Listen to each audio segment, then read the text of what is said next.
Report ممتاز سہوترا، Spain. قصر نور news. راجہ مختار سونی کا ملک رضا اور ملک امیر عمر کے اعزاز میں افطار ڈنر۔ معزز مہمانوں نے اپنے پروجیکٹ کے بارے بریف کیا۔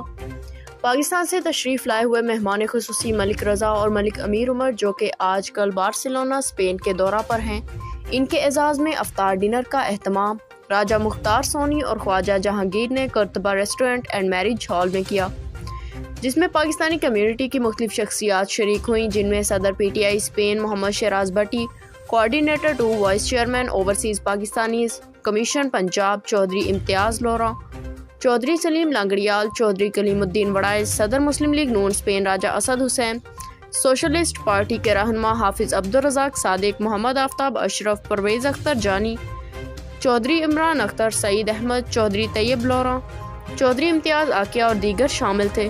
مہمانوں کا کہنا تھا کہ ہم نے پوری دنیا کا دورہ کیا ہے، لیکن جو پیار اور محبت بارسلونا میں ملی اور کہیں نہیں، جس پر ہم تمام شرکاء کا شکریہ ادا کرتے ہیں کہ جنہوں نے اتنا پیار دیا۔ پروگرام کے آخر پر راجہ مختار سونی اور خواجہ جہانگیر نے تمام شرکاء کا شکریہ ادا کیا اور مہمانوں کی روایتی کھانوں سے تواضع کی گئی۔